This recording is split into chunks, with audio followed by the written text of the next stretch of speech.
Good morning student.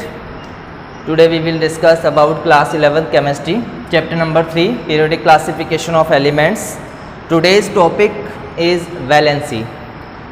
In 9th class we will discuss about valency. आप लोगों ने पढ़ा होगा आराम से valency को, बहुत सिंपल सा टॉपिक है, आपको पता है जैसा कि किसी भी एटम्स या एलिमेंट्स की, किसी भी एटम्स और एलिमेंट्स की इलेक्ट्रॉन्स को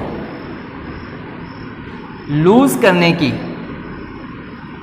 या गेन करने की, लूज करने की या गेन करने की जो एबिलिटी होती है, जो भी एबिलिटी होती है, बस वही चीज़ क्या कहलाती है स्टूडेंट्स, यहाँ पर वैलेंसी कहलाती है। अब वैलेंसी आप लोगों को यहाँ तक तो सिंपल सी बात ये पता ही है कि वैलेंसी का मीन्स क्या होता है। फॉर एग्जांपल जैसे अगर अपन बात करते हैं, आपके पास सोडियम है, इसकी वैलेंसी Na+1 होती है, आपको पता है, ठीक है।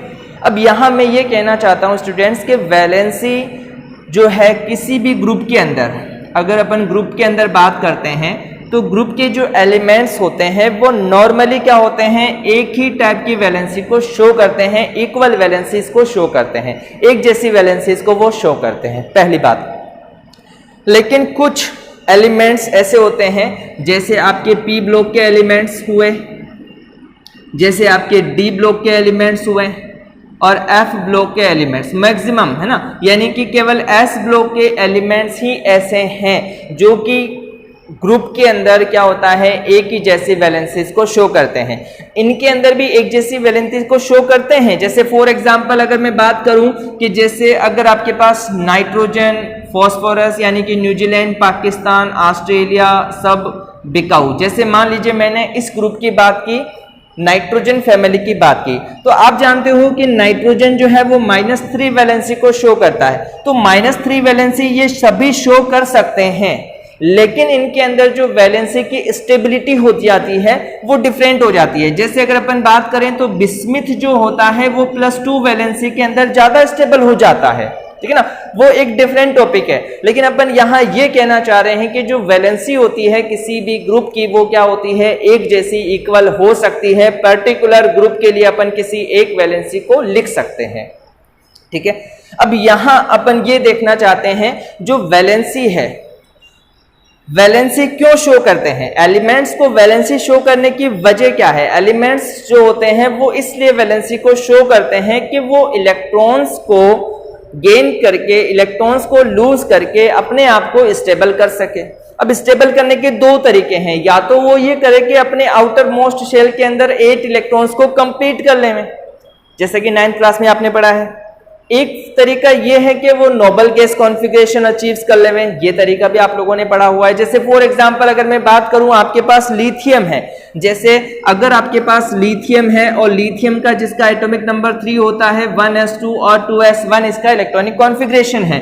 अब ये 8 इलेक्ट्रॉन नहीं करना चाहेगा, ये चाहेगा कि यहाँ पर 1s2 रह जाए, यानी कि ये इलेक्ट्रॉन जो है यहाँ से निकल जाए और 1s2 रह जाए। तो इसका मीन्स ये हुआ कि ये नोबल गैस कॉन्फ़िगरेशन अचीव करना चाहता है। तो मीन्स ये है कि वैलेंसी होता क्या है, बहुत सिंपल सा टॉपिक है, 9th क्लास का टॉपिक है, आप लोगों ने पढ़ा हुआ है, बिल्कुल बस सिंपल सी कंसेप्ट है इसकी कि इलेक्ट्रॉन्स को लूज करना या गेन करना जो होता है वही चीज क्या कहलाती है, उसकी एबिलिटी कहलाती है। अब एक बात ये हुई, अब स्टूडेंट्स अगर अपन इसके आगे पढ़ते हैं थोड़ा सा, तो अब स्टूडेंट्स देखिए, क्योंकि अगर वैलेंसी सेम शो कर रहा है, एक ही जैसे वैलेंसी इसको ग्रुप के एलिमेंट्स शो कर रहे हैं, तो उसका मतलब ये है कि जो एलिमेंट फर्स्ट एलिमेंट है, जो जिस तरह का हाइड्राइड बना रहा है उसी तरह का सेकंड वाला भी बनाएगा, उसी तरह का थर्ड वाला भी बनाएगा। उसी तरह से जैसे अगर कोई ऑक्साइड बना रहा है तो जो फर्स्ट एलिमेंट बना रहा है वो सेकंड भी बनाएगा, थर्ड भी बनाएगा। अब आपको एक टेबल बताता हूं मैं, जैसे कि आपको एनसीईआरटी बुक के अंदर एक टेबल दी हुई है अपने पास, यहां लिखा हुआ है जैसे ग्रुप, ठीक है, यहां है ग्रुप 1, ग्रुप 2,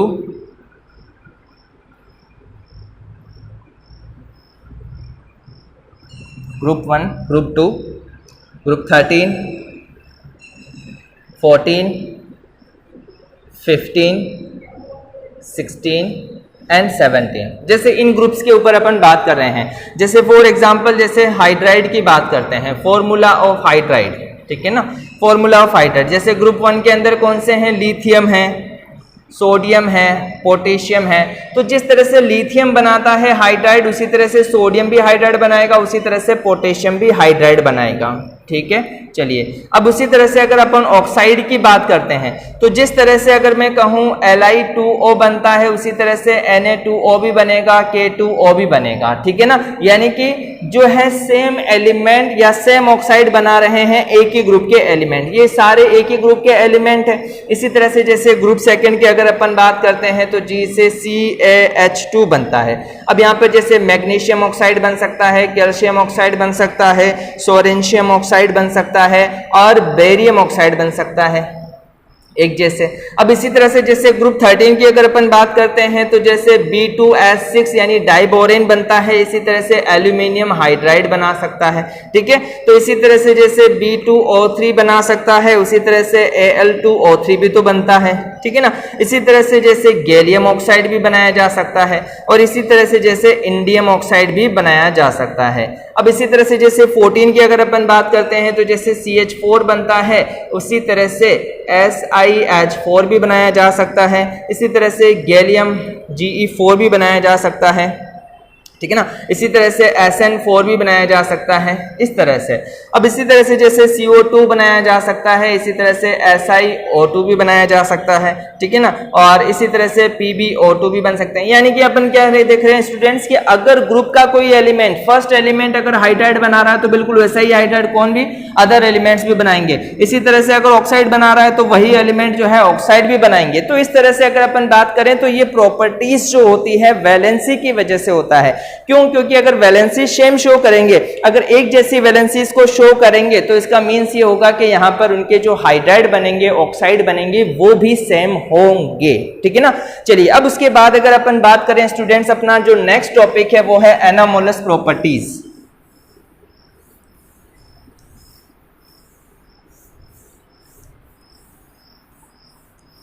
देखिए एनामोलस प्रॉपर्टीज क्या होती है, बहुत ही इंपॉर्टेंट टॉपिक है एनामोलस प्रॉपर्टीज। एनामोलस प्रॉपर्टीज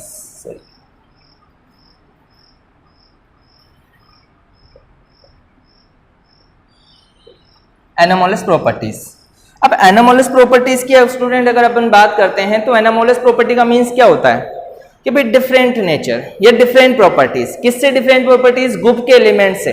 जैसे ग्रुप के एलिमेंट की अगर अपन बात करें, जैसे फॉर एग्जांपल क्या होता है कि अगर अपन बात करते हैं जैसे हाइड्रोजन है, लिथियम है, फिर उसके बाद है लीना के रब, आगे भी लिख सकते हैं अपन, फिर उसके बाद बेटा मांगे कार स्कूटर, इसको भी आगे लिख सकते हैं, छोड़ देते हैं अभी यहीं पे।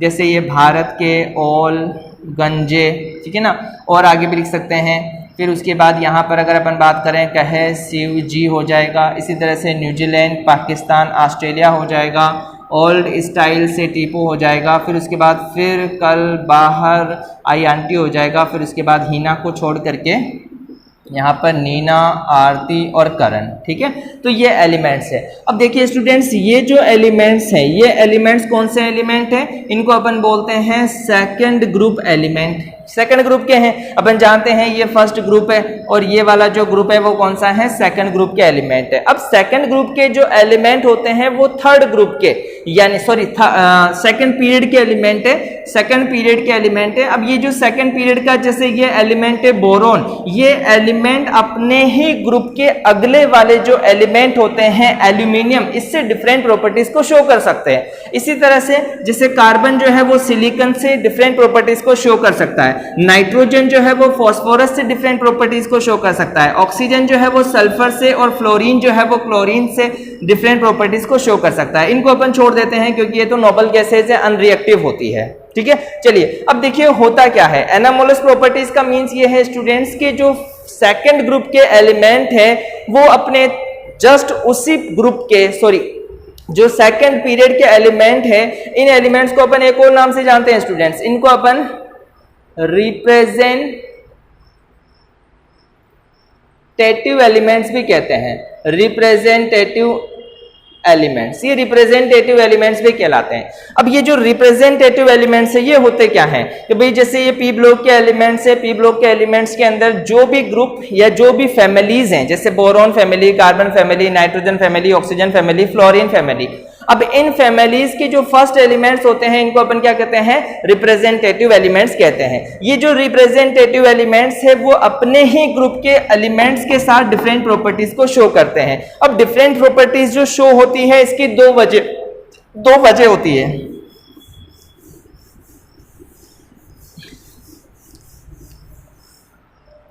अगर अपन बात करें स्टूडेंट, जैसे बोरोन जो है ये BH4 माइनस बना सकता है, लेकिन अगर एल्यूमिनियम की बात करेंगे तो ये LF6 3 माइनस बना सकता है। यानी देखा जाए तो यहां से 4 फ्लोरीन आए हैं, यहां पर 6 फ्लोरीन के एटम आ गए। ऐसा क्यों हुआ कि इसने BF6 नहीं बनाया?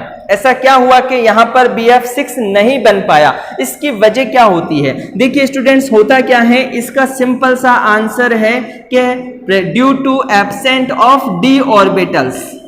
ये जो d ऑर्बिटल्स हैं ये क्या होते हैं स्टूडेंट्स, एब्सेंट होते हैं, प्रेजेंट नहीं होते हैं। और यहां अगर मैं बात करूं तो जो d ऑर्बिटल्स होते हैं ये d ऑर्बिटल्स क्या होते हैं, प्रेजेंट होते हैं, d ऑर्बिटल्स प्रेजेंट होते हैं।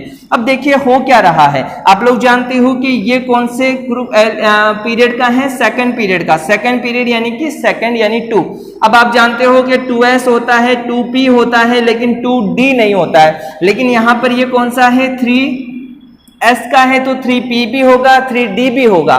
तो यहां पर d ऑर्बिटल्स भी होते हैं, लेकिन वो बात अलग है कि वो खाली होते हैं, उसमें कोई इलेक्ट्रॉन्स फिल नहीं होता है, लेकिन प्रेजेंट तो है। तो इसका मतलब ये है कि यहां पर d ऑर्बिटल्स क्या है, प्रेजेंट है। और d ऑर्बिटल्स प्रेजेंट होने की वजह से ही क्या होते हैं, ये LF6 बना सकता है, और यहां पर एब्सेंट होने की वजह से ही ये F6 नहीं बना सकता है। अब ऐसा क्या हुआ, देखिए स्टूडेंट्स, आप लोग जानते हो जैसे बोरोन जो है इसका इलेक्ट्रॉनिक कॉन्फ़िगरेशन क्या होता है, आउटर मोस्ट का 2s2 और ये 2p1, 2d जो है होता ही नहीं है। तो अपने यहाँ पर कर दिया कि ये 2s है और ये क्या हो जाएंगे इसके 1 2 3 यानी कि 2p हो जाएंगे। यहाँ पर कितने इलेक्ट्रॉन से 2, यहाँ पर कितने इलेक्ट्रॉन से 1, अपन ने लिख दिया। जब एक्साइटेड स्टेट आएगी, एक्साइटेड स्टेट का मतलब क्या होगा, जब फ्लोरीन इसकी तरफ आएगा बॉन्ड बनाने के लिए, इलेक्ट्रॉन्स को लूज करने के लिए, इलेक्ट्रॉन देने के लिए, तो उस टाइम पर क्या होगा, ये अपना एक इलेक्ट्रॉन यहाँ से यहाँ ट्रांसफर कर देगा। ऐसी कौन सी स्टेट में, एक्साइटेड स्टेट के अंदर।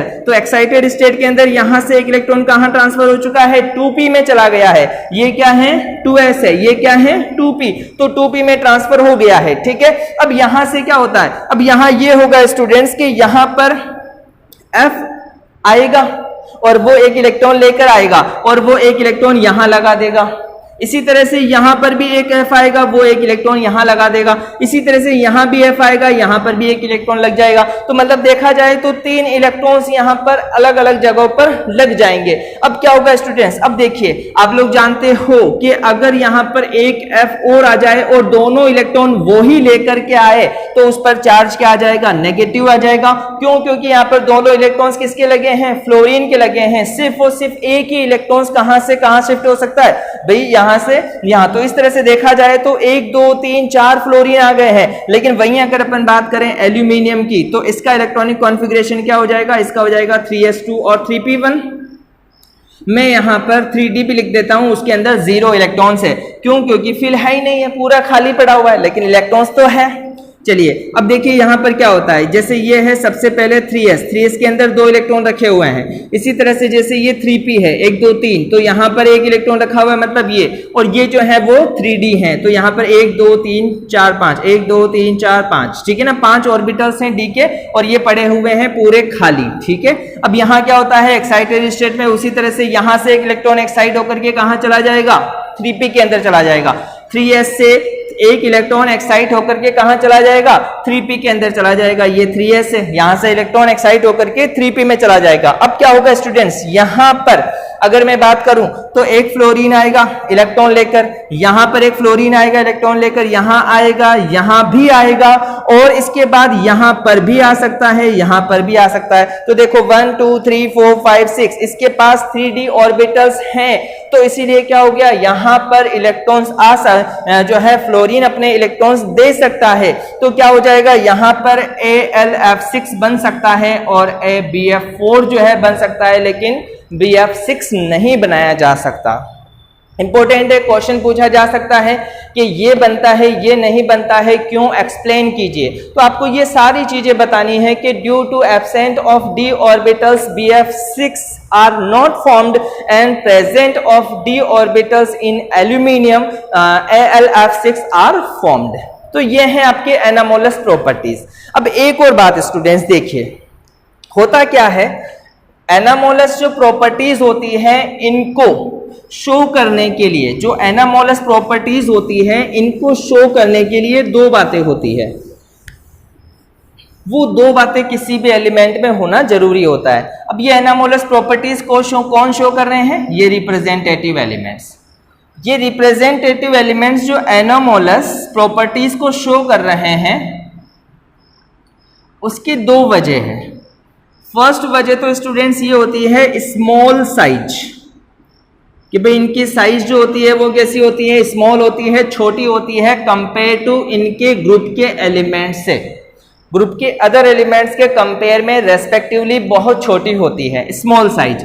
देन उसके बाद एक होता है d ऑर्बिटल्स एब्सेंट। अब मैंने अभी देखा है कि यहां पर d ऑर्बिटल्स नहीं होते हैं, 2d नहीं हो सकते हैं, 3d हो सकते हैं, ठीक है। तो ये दोनों वजह हैं, इसकी वजह से क्या होता है, जो एनामोलस प्रॉपर्टीज को शो करता है। अब देखिए होता क्या है स्टूडेंट, जो स्मॉल साइज है ना, स्मॉल साइज के एलिमेंट्स होने की वजह से ही कार्बन डबल बॉन्ड कार्बन बन सकता है, नाइट्रोजन ट्रिपल बॉन्ड नाइट्रोजन बन सकता है, ऑक्सीजन डबल बॉन्ड ऑक्सीजन बन सकता है। अब इसमें होता क्या है, इनके अंदर एक्चुअल में क्या होता है स्टूडेंट्स, इनके पास जो p ऑर्बिटल्स होते हैं उन p ऑर्बिटल्स में ऐसा होता है कि एक एक फ्री इलेक्ट्रॉन्स पड़ा होता है, यानी एक एक अनपेड इलेक्ट्रॉन होता है। जैसे इसके पास भी जो p ऑर्बिटल होगा इसमें भी एक अनपेड इलेक्ट्रॉन होगा, और ये जो कार्बन है इसके पास भी एक अनपेड इलेक्ट्रॉन होगा। अब दोनों में एक एक अनपेड इलेक्ट्रॉन्स हैं। अब आप जानते हो कि जैसे ये कार्बन है और ये कार्बन है, यहां पर p ऑर्बिटल्स जो होते हैं वो कैसे होते हैं, डंबल शेप के होते हैं, आप लोगों ने पढ़े हुए हैं, p ऑर्बिटल्स जो होते हैं वो डंबल शेप के होते हैं। अब इसके पास भी एक इलेक्ट्रॉन रखा हुआ है और यहां पर इसके पास भी एक इलेक्ट्रॉन्स रखे हुए हैं, p ऑर्बिटल्स हैं और दोनों के अंदर एक एक अनपेड इलेक्ट्रॉन्स रखे हुए हैं। अब क्या होता है, अब ये जब पास में आते हैं तो इनमें पार्शियली ओवरलैपिंग हो जाती है, पार्शियली ओवरलैपिंग हो जाती है, और ओवरलैपिंग होने से यहां पर क्या बन जाता है, एक पाई बॉन्ड का फॉर्मेशन हो जाता है। आप लोग जानते हो ना, जैसे यहां ये डबल बॉन्ड है तो इसमें से एक सिग्मा होगा और एक कौन सा होगा, पाई होगा, तो पाई बॉन्ड बन जाता है। पाई बॉन्ड कब बनता है, p पाई p पाई, यानी ये भी क्या है, ये भी क्या है, p ऑर्बिटल है और ये भी क्या है, p ऑर्बिटल्स है, और इनके बीच में जब अनपेड इलेक्ट्रॉन्स है और जब इनके बीच में पार्शियली ओवरलैपिंग होगी तो क्या बनेगा, पाई बॉन्ड बनेगा। तो इसे अपन क्या बोल सकते हैं, p पाई और p पाई ओवरलैपिंग, इसे अपन क्या कहेंगे, p पाई ओवरलैपिंग कहेंगे। और p पाई ओवरलैपिंग के थ्रू ही क्या बनेंगे, डबल बॉन्ड बन जाएंगे, यहां ट्रिपल बॉन्ड बन जाएंगे, यहां क्या बन जाएंगे, यहां बन जाएंगे आपके डबल बॉन्ड। अब ये चीजें जो होती है p पाई वाली, वो यहां पर प्रेजेंट नहीं होती है, यानी कि इन एलिमेंट्स, ये जो एलिमेंट्स है ये p पाई ऑर्बिटल्स या जो ओवरलैपिंग से इनको शो नहीं कर पाते हैं। क्यों नहीं कर पाते हैं, इसकी मेन वजह ये होती है कि इनकी रेडियस तो कम है, इनकी रेडियस तो कम है, तो ये पास में आ जाते हैं, लेकिन इनकी रेडियस थोड़ी ज्यादा होती है तो पार्शियली ओवरलैपिंग हो नहीं पाती है। तो यहां पर क्या होता है, p पाई का बॉन्ड का फॉर्मेशन नहीं हो पाता है। ओके स्टूडेंट्स, तो ये दो वजह होती है एनामोलस प्रॉपर्टीज की। अब एक छोटा सा टॉपिक अपना रह जाता है और वो है डायगोनल रिलेशनशिप। डायगोनल रिलेशनशिप, अब ये डायगोनल रिलेशनशिप क्या होता है, जैसे ये लिथियम है ना, ये लिथियम है, ये सोडियम है, इसी तरह से ये बेरिलियम है, ये मैग्नीशियम है, ये बोरॉन है और ये एल्यूमिनियम है। अब डायगोनल रिलेशनशिप मतलब क्या होगा कि ये जो एलिमेंट है कौन सा है, जैसे ये फर्स्ट ग्रुप का एलिमेंट है और ये जो फर्स्ट ग्रुप का एलिमेंट है वो अपने ग्रुप के एलिमेंट से कम रिलेशन शो करता है, बट नेक्स्ट ग्रुप के जो सेकंड एलिमेंट है उसके साथ ज्यादा रिलेशन शो करता है, ठीक है ना। यही चीज क्या कहलाती है, डायगोनल रिलेशन। तो ऐसा का ऐसा यहां पर भी होगा। तो ये दोनों ही जगह पर क्या हो रहा है कि मतलब ये जो ग्रुप के एलिमेंट्स हैं, जैसे फर्स्ट ग्रुप का एलिमेंट्स अपने ही ग्रुप के एलिमेंट्स से रिलेशन शो नहीं करता है, कम करता है, कंपेयर टू सेकंड ग्रुप के सेकंड एलिमेंट के साथ ज्यादा रिलेशन शो करता है। यही चीज क्या कहलाती है, डायगोनल रिलेशनशिप कहलाती है। अब ये क्यों हो रहा है, एक्चुअल में होता क्या है कि इसकी जो रेडियस होती है वो तो होती है 152 pm और इसकी रेडियस होती है 160 pm और इसकी रेडियस होती है 186। अब देखिए यहां से यहां रेडियस का जो डिफरेंस है वो ज्यादा है, लेकिन यहां से यहां जो रेडियस का डिफरेंस है वो क्या है, बहुत कम है। तो इसका मीन्स ये हुआ कि इनकी रेडियस जो है वो लगभग इक्वल है। तो इक्वल रेडियस होने की वजह से ये इसके जैसा नेचर शो करेगा या इसके साथ रिलेशन ज्यादा शो करेगा।